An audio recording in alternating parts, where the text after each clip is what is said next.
Hello मेरे प्यारे दोस्तों, कैसे हैं आप सभी। आशा है आप सभी बहुत अच्छे होंगे और अपनी पढ़ाई भी बहुत अच्छे से कर रहे होंगे। तो कल हमने बात की थी जिस उस भी फर्स्ट वीडियो में प्राचीन भारतीय आर्य भाषाएं और मध्यकालीन आर्य भाषाओं। मध्यकालीन आर्य भाषाओं में मैंने बात की थी पाली और प्राकृत के बारे में। आज हम बात कर रहे हैं अपभ्रंश के बारे में। तो अपभ्रंश जो था वो मध्यकालीन आर्य भाषाओं और आधुनिक भारतीय आर्य भाषाओं के बीच की कड़ी है। इसलिए विद्वानों ने अपभ्रंश को संधिकालीन भाषा भी कहा है। अब बात करते हैं पतंजलि की। पतंजलि ने अपने महाभाष्य में अपभ्रंश शब्द का सर्वप्रथम प्रमाणिक प्रयोग किया है, जिसमें उन्होंने अपभ्रंश शब्द को अपशब्द के समानार्थक के रूप में प्रयोग किया, अर्थात उन्होंने अपभ्रंश को अपशब्द के रूप में प्रयोग किया है। भरत मुनि ने नाट्य शास्त्र में अपभ्रंश को विभ्रष्ट कहा है। विद्वानों ने अपभ्रंश को विभ्रष्ट, अभीर, अवहंस, अवहट, पटमंजरी, अवहस्त, अवहट, अवहट आदि नामों से भी पुकारा है। ये बहुत ध्यान देने योग्य बात है और आप लोग इस पे ध्यान दीजिएगा भी कि अपभ्रंश को अन्य किन किन नामों से जाना जाता है। अपभ्रंश के भेद की अगर हम बात कर रहे हैं तो मार्कंडेय जी ने अपभ्रंश के 3 भेद ही बताए हैं, नागर, उपनागर और ब्राचड़, और सर्वसम्मति से ये भेद स्वीकार्य भी किए गए हैं। अब बात करते हैं क्षेत्र आधारित अपभ्रंश के भेद की। तो क्षेत्र आधारित अपभ्रंश के भेदों में सर्वप्रथम जिसका नाम लिया जाता है वो है सौरसैनी अपभ्रंश। सौरसैनी अपभ्रंश का क्षेत्र जो आता है वो पश्चिमी हिंदी, राजस्थानी हिंदी और गुजराती हिंदी, अर्थात गुजरात का क्षेत्र, राजस्थान का क्षेत्र सौरसैनी अपभ्रंश के अंतर्गत आता है। पैसाची अपभ्रंश इसके अंतर्गत पंजाबी भाषा का क्षेत्र आता है। ब्राचड़ अपभ्रंश इसके अंतर्गत सिंधी भाषा का क्षेत्र आता है।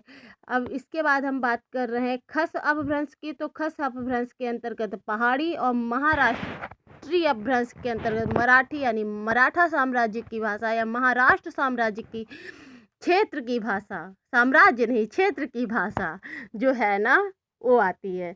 इसके बाद अब हम आगे बढ़ते हैं। आगे आती है मागधी अपभ्रंश। तो मागधी अपभ्रंश के अंतर्गत बिहारी, बंगला, उड़िया और असमिया भाषा का प्रयोग मिलता है, जबकि अर्धमागधी के अंतर्गत पूर्वी हिंदी का प्रयोग किया जाता है।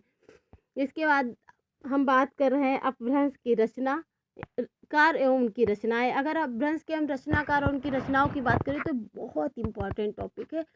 और इसमें से अगर एनटीए की बात करें तो एनटीए कोई ना कोई क्वेश्चन एक देता ही देता है, एक क्या कभी कभी दो दो आ जाते हैं।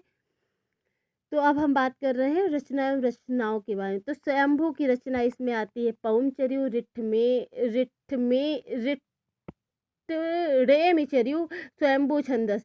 मेरे से ये वाली रचना कभी भी बोली ही नहीं जाती है, डर मत मानिएगा, पर हाँ मुझे याद है कि ये स्वयंभू की रचना है क्योंकि ये मैं बोल नहीं पाती हूँ इसलिए। पुष्पदत्त महापुराण, राय कुमार चर्यु और जसहर चर्यु ये पुष्प दंत की रचना है। धनपाल की भविष्यति कहा, बहुत इम्पॉर्टेंट रचना है। अगर हमसे कोई पूछे तो ये मोस्ट इम्पॉर्टेंट रचना है, धनपाल की भविष्यति कहा। अब्दुल रहमान की संदेश राशक ये खंड काव्य है। कनकामर मुनि की करकंड चरित और हेमचंद्र की प्राकृत व्याकरण, मोस्ट इम्पॉर्टेंट हेमचंद्र की रचना।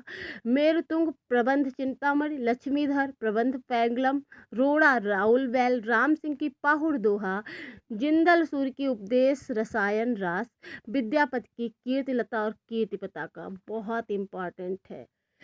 देवसेन की श्रावकाचार, यहाँ पे मैंने लिखा भी है, एक बात जो पीछे छूट गई थी। आचार्य दंडी ने काव्य दर्श उनका ग्रंथ है, उसमें अपभ्रंश को आभीर कहकर पुकारा है। अब इसके बाद आगे बढ़ते हैं और बात करते हैं, हमने लिखा है मोस्ट इम्पॉर्टेंट टॉपिक।